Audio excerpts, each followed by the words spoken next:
Welcome into Live in the Bay, and thank you for spending your afternoon with us. Today we have a very special show. We're flashing back to some of our favorite feel-good moments. Think delicious bites, local legends, and Bay Area vibes at their best. From mouth-watering meals to music that moves you, it's a full-on celebration of everything that makes our community shine. So let's jump right into it with the Kingmakers of Oakland. They're making real change, empowering the next generation to dream big and giving them the real-world experience and tools to do so. Take a look. Kingmakers of Oakland is based in historic West Oakland, and our whole goal is to improve the life and educational outcomes for Black boys from pre-K to PhD. And one of the ways in which we do that is that we have a media academy that has music, fashion, animation, as well as photography, and it's open to Black boys in middle school and high school in Oakland. And it's located at KRON4 Labs, which is our design center and production house in historic West Oakland, a building that we own as Black men, and it's a place where we can amplify the creative genius of Black boys. Yeah, I mean, these are some incredible programs that really let the kids get the youth, I should say, because they're not all kids. That's they're right. all the way up until, into early college, but to get their hands dirty, to really get some experience. So Sunai, tell me about the Academy, and let's dive a little deeper into these programs and what you offer. Yeah, for sure.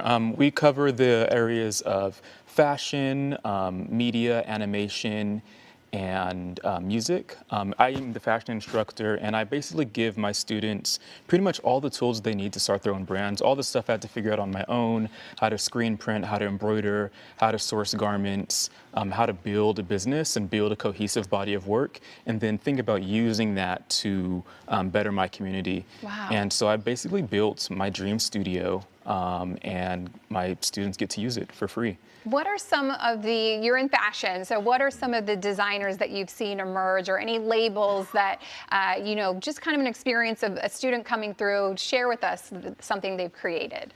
Yeah, I'm really pleased with the work of all of my students. I am particularly pleased with the students that came in with not a fashion background. I've got a student named Nubia that wasn't really into fashion, however, she is very fashionable. And she came in and just made some really incredible work talking about being against war and environmental things and stuff like that. So I've been really pleased with my students' work. Wow. Yeah. Jahi, what about some of the other programs? We were talking in the break about, the musical artists and how you're developing. Share some stories with me. Well, we have an animation lab, so we've had an opportunity to create animation videos, and young folks have been able to understand the mechanics of drawing, storyboard, design. At KRON4 Labs, we have 2 world-class recording studios, so they have an opportunity to learn music production, they understand audio, and then also we got into songwriting and performance as well too. So it's an opportunity not only for them to learn these skills, and maybe they came in without those skills, but what we think about is that all of these cohorts are workforce development and future careers in fashion, in music, as animation, and in photography. So we've had a whole host of stories around that. I think in our Media Academy this year, we have a great photographer by the name of Britt Sense, who has done great photography all throughout. We have Bear, who is in the music side. He also has his own studio. He plays about 15 different instruments. And the beauty is that young Black boys get a chance to come into the building and actually get a chance to have access to be able to put their hands on these tools and not have to have museum hands where they can look at it from a distance. Right. And then also they are being taught by industry professionals as an opportunity to engage, encourage, and empower. Yeah, so cool. So now, what have you seen in terms of confidence of students coming through, learning the skills, and then seeing how that translates into, other areas of their life, and just them growing and developing as young students? Yeah, my approach to teaching is really about that in general, and is about students seeing the world of design and their place in it. And so instead of just constantly consuming things and going through the world that's been designed for them, think about how they can design the world for themselves. And all of my students have very successfully demonstrated that. They walk straighter, and they're just fuller, happier people after this program. Yeah, and I'm not even like patting me on the back. I'm really pleased with them. Oh, amazing. That's so great to hear. What do people need to know to have an opportunity to be involved with this? Perfect. So they can go to kingmakersofOakland.org and sign up for the Academy. It begins on October 10th. We have 2 cohorts. One, they're each 10 weeks. So one will run from October to late December, and then the next one from January to May. Young students, middle school and high school, they will receive $100 for each cohort. So if they go through 10 weeks, they'll receive $100, and then they can do that twice. We also do a student showcase where they get an opportunity where we get to share the beauty and brilliance of what they've created in these cohorts. So again, kingmakersofOakland.org. You can follow us on Instagram at kingmakersofoakland. And yeah, reach out. We love to see, young people from all over the Bay Area come and enjoy this experience. Great work that they're doing there. If you want to learn more about the Kingmakers of Oakland and their programs available, head to liveinthebay.tv. And the inspiration keeps coming with multi-platinum artist Burner, who's made a name for himself not just in music, but in the business world too. He sat down with me to talk about his journey from the studio to building a powerhouse brand and breaking boundaries along the way. Take a look. But let's start with your music, because you've been in the game for a while. How did you first get started? I started off kind of like for fun. I've been doing it since about 2006, but I have about 45 albums out now. So yeah. It's been a lot. I was looking at your list of albums and I was thinking, okay, maybe there's a handful. No, like you just mentioned, there are a ton of albums. How do you have time to make all that music? I really don't. With business, I'm pretty busy, but it's kind of like therapeutic for me, and I love to do it, so it's a good hobby, and it's been good to me, so I just keep doing it. Yeah, and you've teamed up with some big names in the music industry. What's one of the partnerships that really sticks out to you? I did a lot of stuff with Wiz Khalifa, and I enjoy working with him a lot, but I've worked with everyone from KRON4 to Be Real to, you name it, Snoop Dogg, so I've had a lot of fun with music. Yeah, is there any, moments that stick out to you or lessons that you learned from anyone that you've worked with that really stayed with you? Yeah, I think that you have to have fun with it still, right? Yeah. As soon as you start treating it like a business, and then you're gonna go downhill. So I still have fun, and I learned that from Wiz. You have to have fun with music, for sure. Yeah. And how is it working with Snoop? It's the best. He's a great guy. He's always giving me game advice, and I think it's probably one of my favorite guys to work with. Yeah, for sure. so fun. I would love to have him as a guest on our show. I feel like he is so fun as well. So maybe one day we'll make that happen. Snoop, you're always invited here to Live in the Bay.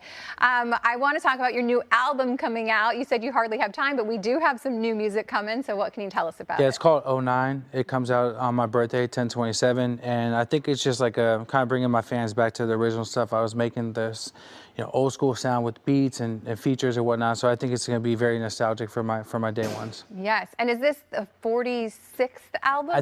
I think it's album number 46. Okay, Yeah. How do you keep it new and fresh? Like, what are you looking to incorporate into your music at album 46? I live a lot of life, so it's all life experiences at this point. Yeah. So the more I do, the more I have to talk about. I feel like. You have a lot to draw from. Yeah, for sure. Yeah. I'm not running dry on subject matter these days. Okay. You also have a book coming out. This will be your first book, correct? Yeah, first book, and I'm super excited about it because I feel like it's a great opportunity for people to understand what I've dealt with behind the scenes, how I built my empires with the clothing brand, with the music, and now with TV, film, and just everything I've been through from a kid to now. It's kind of like a business memoir for entrepreneurs. I feel like it's going to be great for them. Yeah. What's the biggest takeaway that you want people to take away from this book? You can never give up. You have to keep going, and no matter how hard it gets, you have to keep going. And I think that that's going to be a very big lesson for people. I've been through a lot, right? Yeah. So I'm still here. I'm blessed to still be here, and I feel like people will pick up a lot of game from this book. Yeah, well, let's talk about your entrepreneurial ventures, because I think it's so cool that you not only are doing music, but you're really diving into some other ventures. So why was that important for you?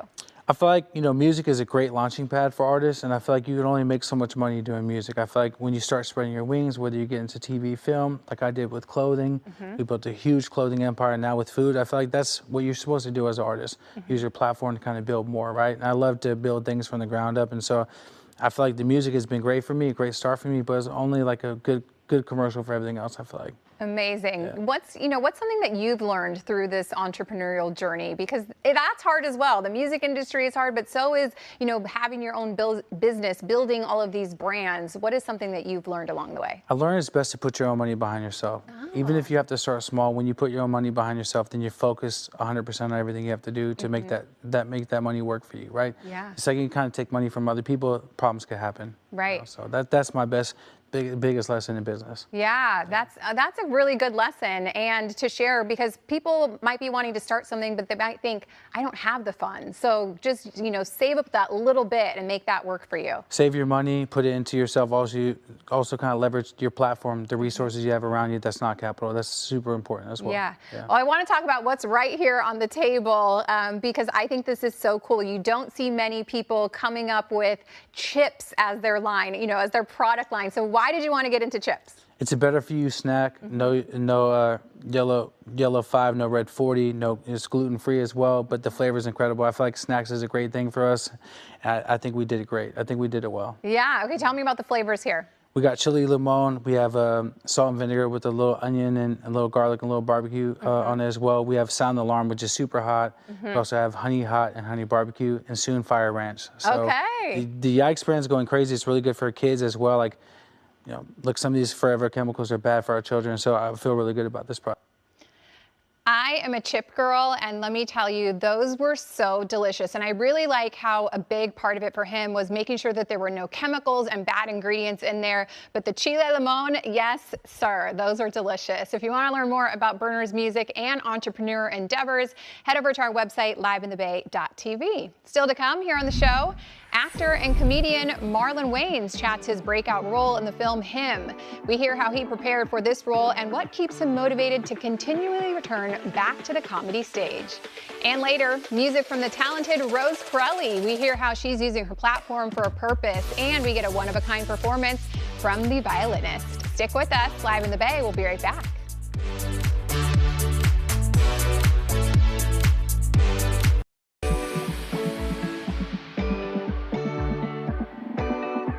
He's a force in comedy, a powerhouse on screen, and he's not done shaking things up. Marlon Wayans joined me, and he opened up about his new film, Him, hitting the stage on his Wild Child tour and building a legacy, bigger than ever. Take a look. Marlon Wayans, thanks so much for being here with us on Live in the Bay. How you doing today? I'm good, Live in the Bay. Good. We're so happy to have you. Your movie Him is hitting theaters today. How are you feeling ahead of the release? Excited, man. I hope that people go out and support it.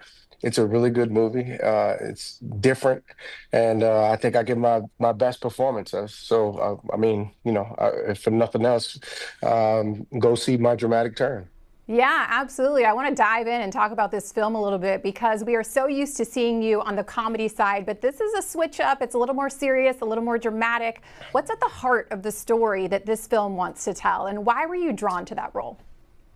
I think, it's what are you willing to sacrifice for greatness? And, everybody that has a passion and something that they love since they were a kid that you dream to do, I always thought about living my dream. And the only way to do it is to just put in the work. If I put in the work every day, then I'm living my dream. So but ultimately, you can't sacrifice your morality. So I think that's the overall message, but really, chase your dreams, and every obstacle is meant to make you greater. Yeah, great message there. What was this like preparing for this role? Because obviously you're so used to the comedy. What was the prep like getting into this? Hard. I'm 53, and I had breasts before this because of COVID and eating a lot of steak and wine.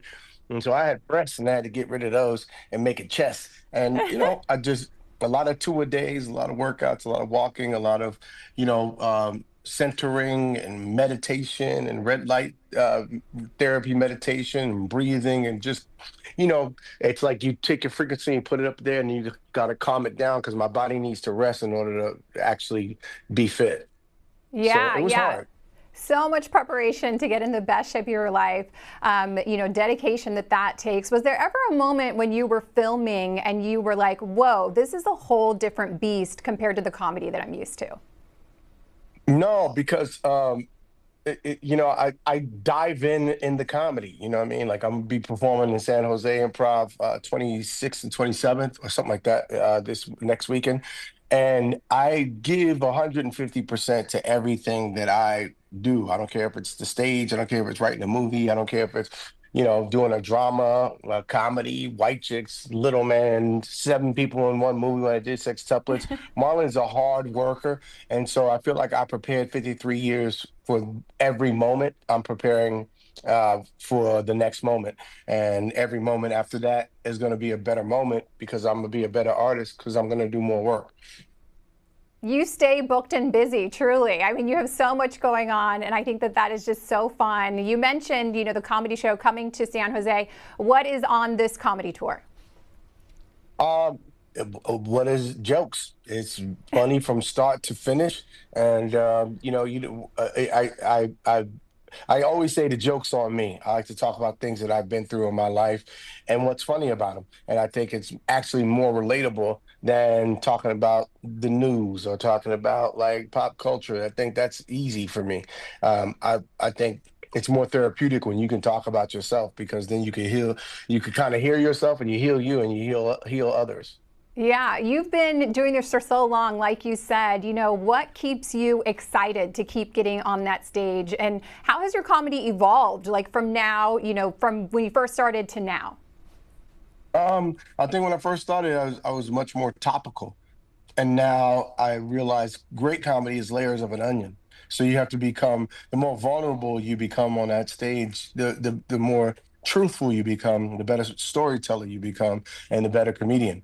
To find To keep up with Marlon Wayne's comedy, we have a link on our website. Head over to liveinthebay.tv, and that full interview is there as well. Coming up, we're sharing the secret behind Taylor and Travis's dreamy florals that broke the internet when they got engaged, and how you can easily recreate the look at home. Live in the Bay, we'll be right back.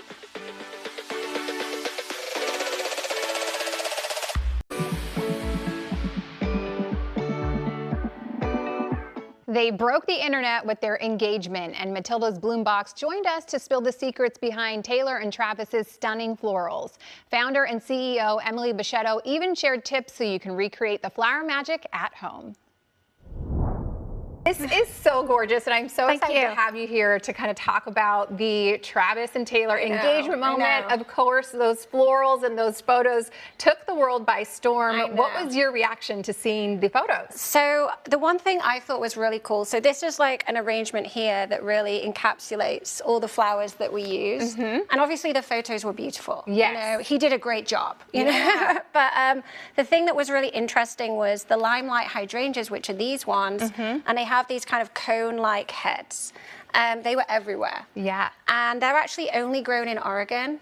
And they only have like a 3-week bloom window. Ooh. So when everyone was going on like, oh, when did they really get engaged? Yes. It was clear that they must have only got engaged that week. Oh, for real. You knew, because you know when you can get those the flowers do not lie. Okay. So that's the really amazing thing about nature. So yeah, I love that. So this whole bouquet is kind of inspired by Taylor Swift. Yeah, so we have the other hydrangeas, these ones, the crispier ones. These are antique hydrangeas. And then we have the larkspur, the butterfly ranunculus, the rice flower. All of our flowers we source from local farmers. Yeah. So, and that's from Oregon all the way down to San Diego. So that's pretty cool that we can make a difference. Absolutely. I want to talk to you about the hydrangeas and why these are just such a hit. When these are coming around, I feel like people get so excited for the hydrangeas. So what is it about this flower that has everyone just going crazy? Well, I think there's a couple of different varieties. So these are the limelight hydrangeas that were really abundant in the photo shoot for Taylor's engagement. And then we have the PG hydrangeas, which are these ones, so they're like a bit of a drier texture. So pretty. And then we have antique hydrangeas. So the antique hydrangeas, these actually grow really well in the Bay Area. A lot of people have these in their gardens. They do. And the really interesting thing now is that right now, people will be seeing that they're browning a lot, that they're drying and growing crispy. And actually, one of the things we can talk about in a minute is how you can take those and turn it into a wreath too. So I love these. I think they're so pretty. I love all the colors on this one. You're going to kind of take us through just how to make a bouquet. Just easy peasy. So all right. I always think with nature surprises us with its beauty, and it's like if you take all of the beautiful things, like you can't really go wrong with the arrangement. The other thing that is really cool is that it's going to be the first of fall on Monday. Yeah. So we are seeing the seasons shift a little bit. I know it's really warm outside today, but yeah, we're going to see a lot more kind of sturdier, more resilient flowers. Yes. Okay, I need some tips because, you know, when I see you create this bouquet, you just so easily throw it in and it looks incredible. But when I try to recreate this at home, I do not have that You same do great. touch. You do a great job. I've seen your flowers. Thank you. You're really good. What do you need to know when you're putting a bouquet together? Yeah, so I mean, the key things are, I always start with the focal flowers first. Okay. So those are the four that you put in there. So the hydrangeas, even though we've got different varieties of hydrangeas as a collection, they're really very abundant and they take up a lot of space. Okay. And also these have a really nice shape, and we're going to use other things to complement the shape, because in floral design, like I really love like a flowy kind of garden gathered aesthetic. You can still put them in, put away. Sorry, I'm getting distracted. It's okay. But yeah, so we can basically use the focal flowers. You want to fill it with the focal flowers, and as many, more is more. Okay. You know, like as many as love possible. And then a couple of other things that are really interesting is like height too. I'll do this one. This is delphinium, and this actually grows down in Southern California. And I always think like odd numbers is much cleaner to the eye. Okay. You know, if you put one here, it'd look like it'd have horns. It would be like, doesn't really work. So that's another really interesting fact in floral design, is you really want to look at 3s, 5s, 7s. Okay. And then height. So these immediately kind of give a beautiful height, which kind of complements the shape. So here's your 3. You know, even if you were to pull it out and turn it into a bouquet, it would be perfect for a bridal bouquet for this time of year. And then we have some more like complementary flowers. So these ones are the butterfly ranunculus. And they work great, as these are actually really pretty in their own right. They have these kind of beautiful, like floppy, more whimsical heads. Yes. This is so beautiful already, but I want to make sure we talk.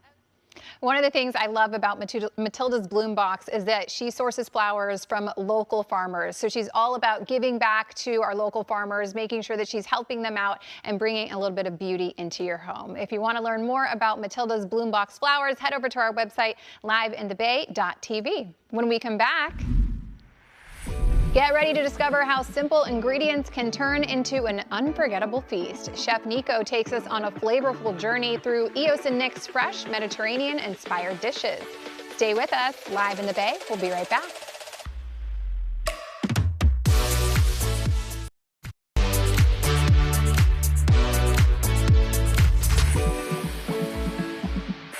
Welcome back into Live in the Bay. I'm Jessica Wills. Still to come on the show, we're diving into the world of handmade art with Melanie Abrantes Designs, where sustainability meets modern style and creativity is for everyone. Plus, the Bay Area violinist with star power and a big heart. We find out how she's raising the volume on social causes while captivating audiences coast to coast. But let's keep it going. In downtown San Jose, Eos and Nick serves up fresh, local California flavors with a bold Mediterranean twist, all wrapped up in an ambiance that feels like a magical getaway. Chef Nico broke down some of the top dishes and showed us why your taste buds are seriously in for a good time.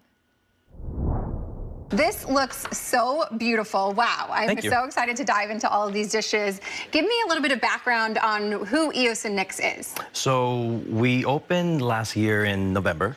We are located in downtown San Jose on 2nd Street, and we are a Mediterranean restaurant with California influences. So fun. And inside the restaurant, it is so beautifully decorated. I had the chance to dine there, I think maybe sometime before the new year as well. So yeah, I was so impressed with just how beautiful it is. There's a beautiful bar upstairs. What a fun space for the community. You brought some of your favorite dishes today that you're going to share with me. Explain what we're diving into. Well, first things first is my new favorite in the menu. It's been on for a few weeks now. It's a tomato watermelon watermelon salad, but very elegant. So we're using about 12 different kinds of heirloom tomatoes, compressed watermelon, burrata di Stefano, some duca, which is an Egyptian spice blend with toasted nuts and seeds. And we finish it with some watercress, a little bit of salt, pepper, and aged balsamic from Modena. Wow. Okay, and you're going to finish this off. And this is on the menu right now? Yes. Okay. Yes. Everything that we have here on this table today is actually on the menu. Okay. Do you want to start here? What are we doing? Yeah, so I will have you finish it with a little bit of pepper. Okay. All right, and then I'll follow you with a little bit of Maldon salt to bring some salinity to the dish because the tomatoes are very umami. It's peak season. And then this is the aged balsamic from, like I said, Modena. It's the oldest producer in the world, dated in 1605. So wow. This is an amazing, amazing, refreshing dish. Okay, and I'm going to taste this, right? Please do. And while I dive in here and take a bite, I'm going to try to get all the things. But tell me, where do you kind of draw your inspiration for all of your dishes? Well, definitely from my grandparents and my family. My upbringing was in Greece. But then I also had the opportunity to work with a lot of chefs that were inspired by the Mediterranean region. So that's kind of like embedded into me. Yeah. So, for sure. A tomato and watermelon salad is literally one of my favorite things, and this has so many flavors that salt really pulled those in nicely. Yeah, oh my gosh, delicious. That is like heaven in a bowl for me. That is so, so yummy. Thank you for that. Of course.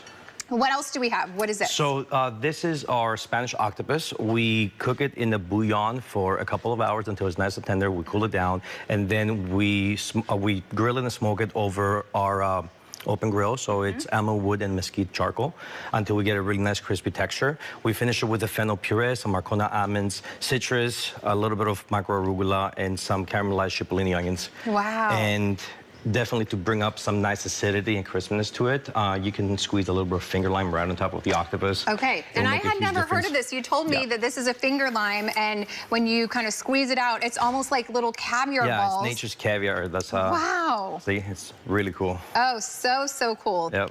And what I'm noticing about this plate is just how many different colors and textures. How do you come up with these creations to know that all these flavors are going to go together? Well, it's definitely, trial by error. Sometimes things just click. Sometimes you have to just take a couple different ways to figure things out. Yeah. But Mother Nature takes care of that by itself. So. Well, it all comes together beautifully, and oh my gosh, this lime, I need some of these. I'm obsessed with that. That is so pretty. It's a great fidget spinner too. Yeah, yeah, something you can like use your hands with. Okay, all right. My favorite part of any meal is always dessert. So what did you bring today? So this is our take on tiramisu, right?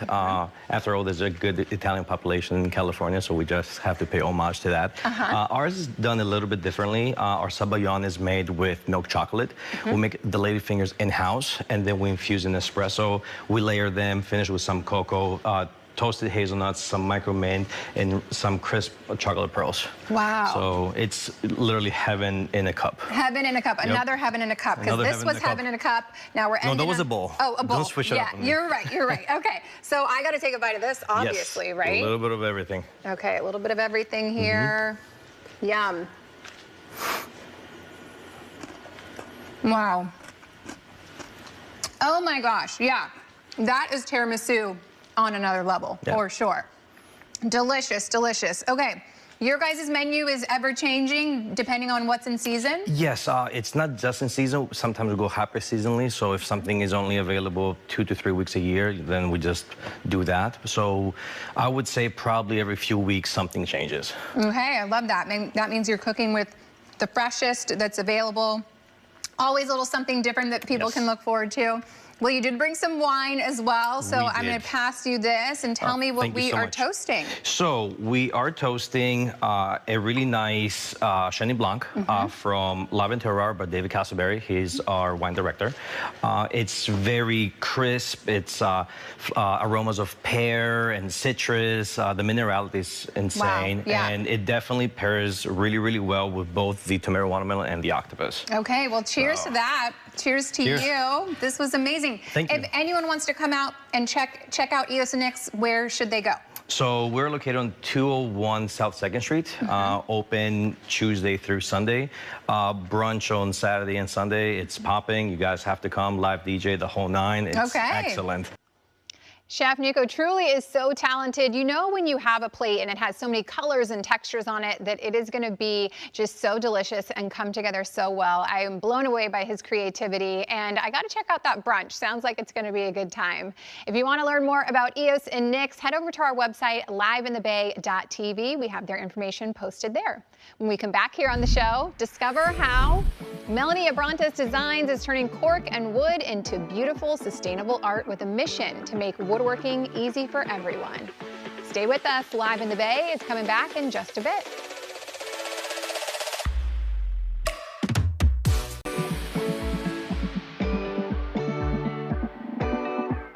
Melanie Abrantes Designs is a modern craft studio bringing handmade home goods and beginner-friendly carving kits to life, using natural materials like cork and wood. And Melanie joined me to share why her mission is all about making creativity accessible and inspiring others to craft beauty into their everyday lives as well.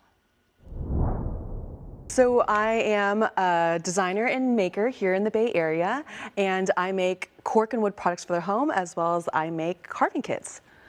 So cool. And tell me about, the functionality, kind of your philosophy behind it, because you want it to be sustainable but also functional. Where did you get that idea? Yeah, so I studied product design in school, and it was a really amazing process where we were able to understand just form and function, and I wanted things just to be simple. I want it to be timeless so it can be in your home forever, as well as something that was made out of good materials and something that would be really easy to do. Yeah. So I try to work with materials that are sustainable, such as cork, or that are made out of hardwood. And as far as carving goes, I really wanted to make something that was easy to do and that you'd be able to pick up and learn by yourself. Yeah, so really you want to kind of instill these values onto other people as well, and really just get back to working with your hands. And of course, and putting down your phone for a second. Yeah, I think that's super important. So fun. Tell me about some of the things that we have here on the table. Yeah, so over here are our vases, and these are our bud vases. So the idea is that you only need one flower, and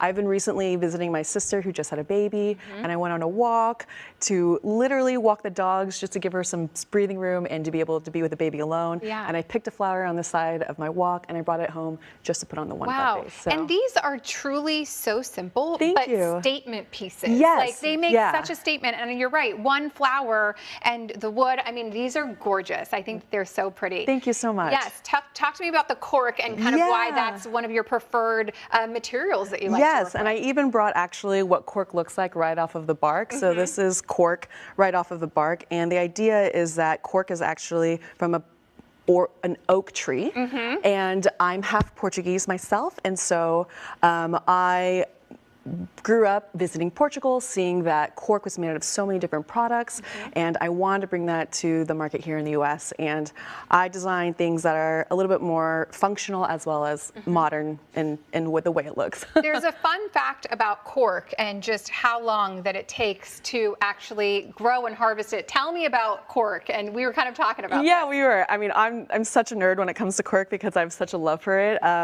Essentially, cork, it takes about 30 years for the tree to fully develop, and then they're able to harvest it. And this is the bark that they harvest, and the trees almost look naked. So if you ever visit Portugal and you're driving and you see some naked trees, they're probably cork trees. It's mostly used for wine, of course, but then everything outside of that is crumbled up and made into these giant blocks, which is what I use for my products. So cool. It's all by product waste from the cork industry, and that makes these beautiful pieces, which is really exciting. Okay, well, you're going to do a little demo for us. I want you to show us kind of a little bit of what you do and all the technique that goes into it, so take it away. Thank you. And so I'm actually doing a demo on how to carve a spoon.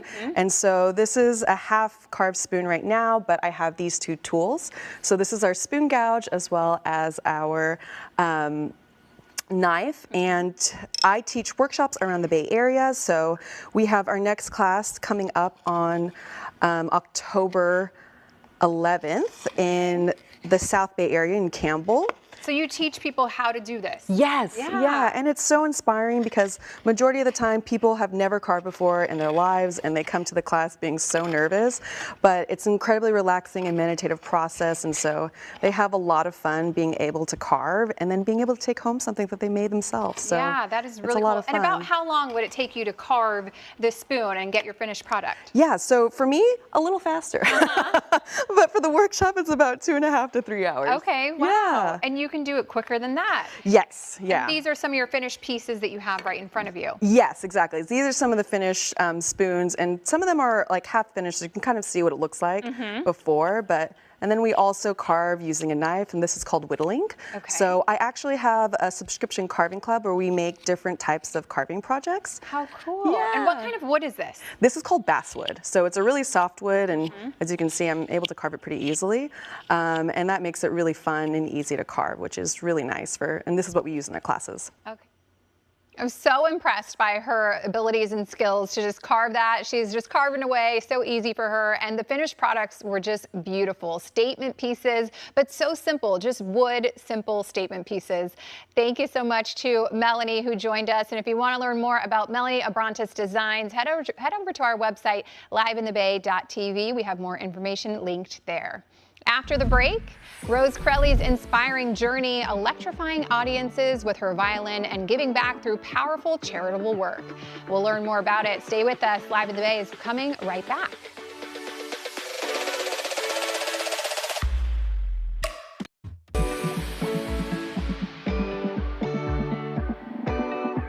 Rose Crelly is an electrifying violinist, wowing audiences on some of the biggest stages locally and around the world.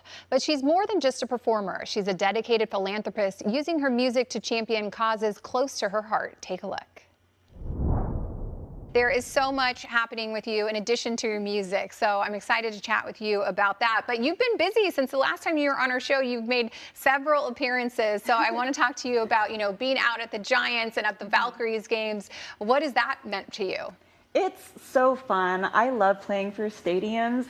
The energy from the crowd and the audience is just electric.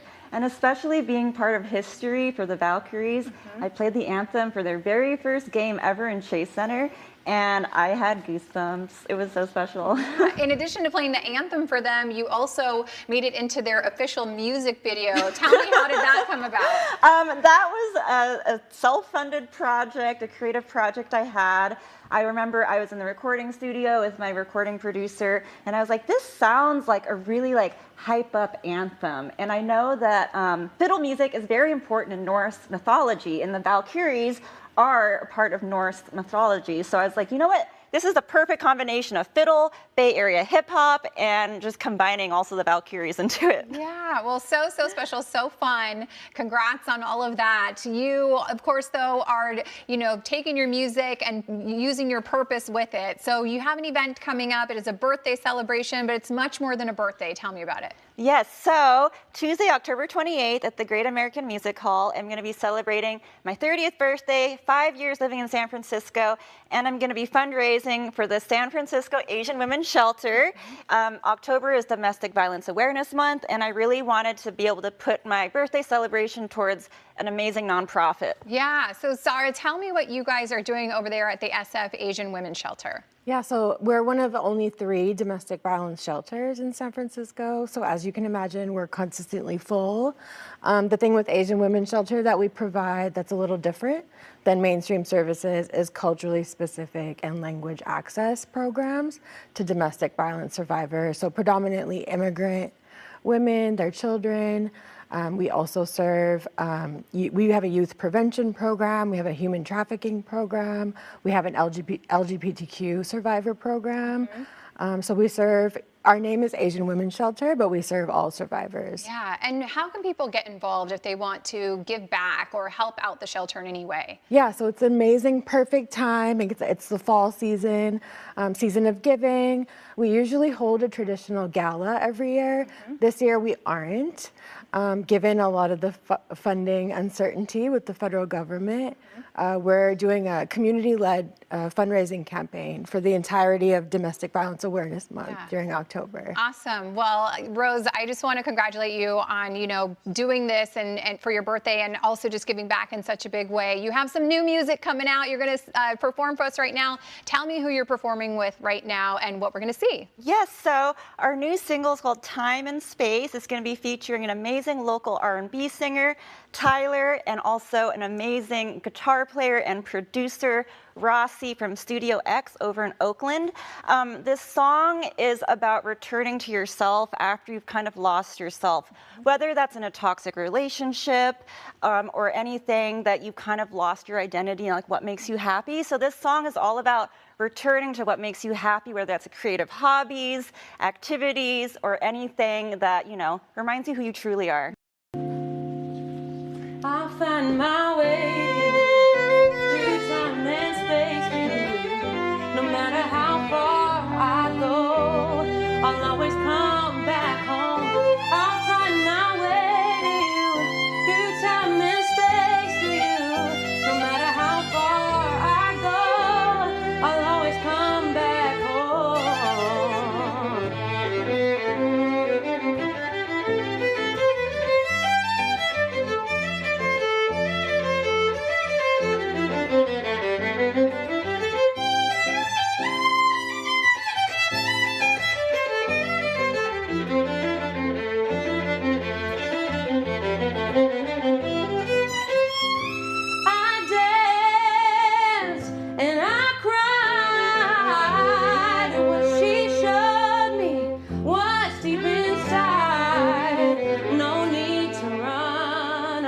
No need to hide.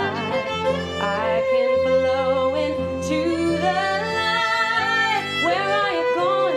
What do you want? I know you're running from what I've been here searching. Giving my all, and I know that I'm still searching. I've been looking out for someone to light my way. My way to you through time and place for you. No matter how far I go, I'll always come back home. I'll find my way to you through time and space for you. No matter how far I go, I'll always come back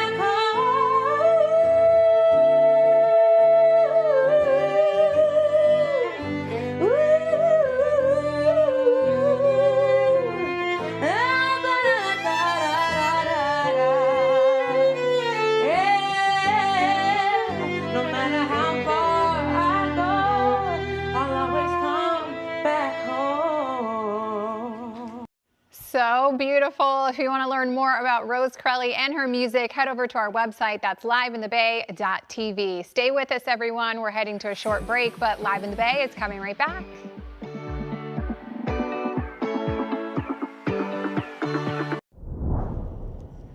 Well, that does it for us here. If you missed anything, you can find it on our website. Of course, that's liveinthebay.tv. But so many incredible guests here on the show. It's one of the highlights here at Live in the Bay, getting to just tell everyone's stories from our community and shining a light on all the positive things happening. If you know someone that should be featured here on Live in the Bay, head over to our website. There is a Be on the Show link where you can submit them. We'd love to hear that information. You might just see them here on Live in the Bay. Have a great afternoon, everyone. We'll see you next time. Bye.